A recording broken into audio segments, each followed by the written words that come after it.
In this video, we're going to be looking at some more advanced examples of radicals. Again, in all these problems, we will be simplifying as much as we possibly can. We also need to make sure that we reduce any fractions, and we have to rationalize, meaning that we cannot have any radicals left in the denominators of any fractions. So let's get started on the first of these four examples. We're dealing with a cube root here.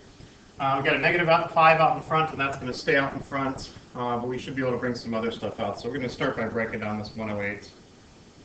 So 108 is divisible by, well, it's divisible by 2. It's an even number. So let's go with 2 and 54. And 54, we're on a roll. Let's go ahead and keep dividing by 2. 2 and 27. 27 is 3 times 9. 9 is 3 times 3. So it looks like we've got a couple 2's and a few 3's inside there. Let's go ahead and rewrite this in its prime factorized form. That would be 2 times 2 times 3 times 3 times 3. We also got a bunch of k's in here. And we are looking for groups of 3 because we're dealing with a cube root. So don't have enough 2's. We do have a nice group of 3 3's there. And a group of 3 k's there as well. So we should be able to bring a k out to the front. That's going to come out with the negative 5. We should be able to bring a 3 out to the front as well. Excuse me. So let's bring the 3 out. We got a single k coming out in front. And what's going to be left behind in here? We got a couple 2's and 1 k left over in there. So if we multiply out negative 5 times 3 is going to give us negative 15 and a k out in front. 2 times 2 times k is going to give us a 4k on the inside. And that'll do it. On to our next example. Okay, this one's a fraction, and we got subtraction going on the top of this. We're going to have to deal with this one a little bit differently. First off the bat, I'm going to go ahead and put a set of parentheses around the top of this because we do have subtraction going on in there, and we're going to have to treat that a little bit separately. What I'm going to start by doing is rationalizing. I know that I can't have this cube root of 9n in the bottom, so go ahead and split that up. 9n is 3 times 3 times n. And if we're going to move everything out of there, we're going to need to have groups of 3. So I'm going to need to bring some more stuff in. I'll need to bring in another 3 and a couple more n's in order to group everything out and move it out. So I'm going to need to multiply this fraction on the top and the bottom by 3n squared. Excuse me, the cube root of 3n squared, rather. Now the effect of that is we're going to end up now with a denominator that simply has a 3 and an n. So we were able to group up the group of 3's here, the group of n's here, and move everything out. Nothing left inside the radicals, so we're good to go there. On the top here, we're going to need to distribute. So that cube root is going to get multiplied both by the negative 2 and by the negative cube root.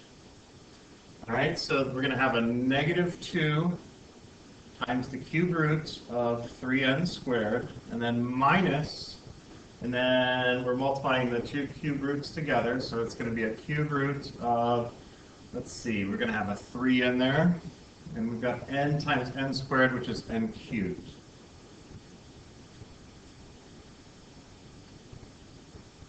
All right, let's see if there's anything else we can do here. Looking at the first radical, 3n squared, there's nothing we can pull out there. The second one does have a 3n cubed, so I got a group of 3 n's going on here that I can pull out in front. Let's go and do that and see if we can maybe take it another step after that. So we're pulling a single n out in front because we had a group of n's, 3 n's in there. This is still all over 3n.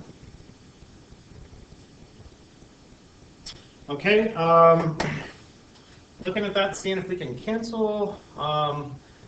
A lot of people might be tempted to cancel this n and that n, but that's not a legal move.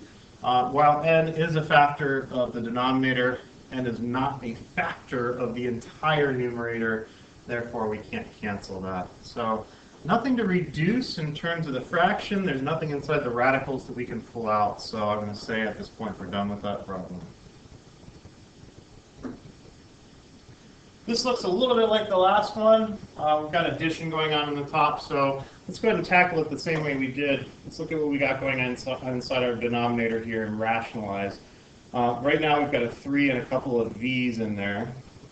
I'm trying to make groups of 4 this time because this is a 4th root, so I'm going to need to bring in some more stuff. I need a few more 3's and a couple more v's to make this happen. So to bring that stuff in, we're going to multiply by the 4th root of 3 cubed, v squared, and that should bring in enough that we are able to group these up and move everything on the outside. Now, of course, we're going to need to do the same thing on the top. Let's take care of the denominator now, and then we'll come back and distribute on the top. So in the denominator, because we did bring in enough 3's and enough u's to make 2 perfect groups, we got a group of 3's coming out, we got enough v's coming out, a group of v's coming out. Nothing left inside of the radical, so the radical goes away, which is what we wanted. Okay, now on the top here, this 4th root is going to get distributed both to the 1 and the 4th root of v that's already up there. So 1 times anything is itself, so that would be 3 cubed v squared, and then plus, and now we're just multiplying these 2 radicals together. So the insides are going to get multiplied. We've got v times 3 cubed v squared. So we're going to end up with 3 v's in there altogether, along with the 3 3's. So v squared times v is going to giving us that v cubed. Looking at that, those 2 radicals, there's nothing that we can group up and pull out. So we're going to go ahead and just finish up this problem by cubing our 3's. That's going to give us a 27 v squared. We've got a 27v cubed in this radical, and on the bottom we've got a 3v. Nothing else to bring out of the radicals, nothing that we can reduce, so we are done. All right, last example here. Looking at a cube root, and let's go ahead and break up this 18 and see what we got inside of there. 18 is 2 times 9, and 9 is 3 times 3. So we are looking at a 2 and a couple 3's in there. So there's nothing we can pull out right now. In fact, the only thing we can really do with that radical is, well, we're going to need to get rid of it. We need to rationalize. So let's see what else we're going to need to bring in. I've already got a single 2. I'm going to need 3 more in order to group those up and bring them out. I've got a couple 3's already. I'm going to need 2 more. And I've got a couple x's already. I'm going to need 2 more of those as well. So when we multiply, we have quite a bit of stuff going on here. We're going to have a 2 cubed, we're going to have a 3 squared, and we're going to have an x squared that we're going to have to multiply into the top and to the bottom.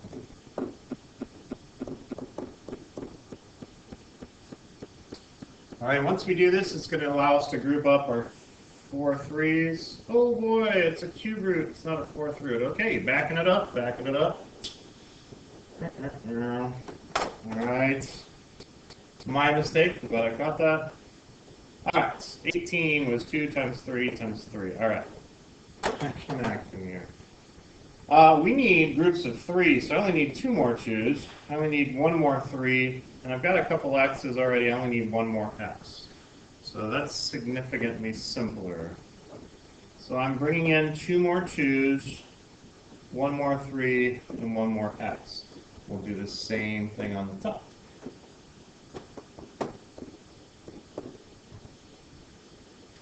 All right, so that will allow us to group up. We've got a group of 3 2's, 3 3's, and our 3 x's. So we should have a 2 and a 3 and an x coming out on the bottom. Nothing else left inside of the radical. On the top, we got this 3 up here that we started with. And inside, we've got 2 squared times 3 times x. So let's go ahead and simplify. Oh, I do see a 3 and a 3 on the outside that we can cancel, so we'll go ahead and do that. On the top, all we're going to have now is our cube root, and nothing that we can pull out of that radical. We got 2 times 2 times 3, which is 12, and a single x, and then we got a 2x on the bottom. We can't pull anything else out of the radical. We can't simplify anything because the only thing we can simplify, we've got half of it inside of a radical and half of it outside. So that's going to be our final answer. And that'll do it for this set of examples.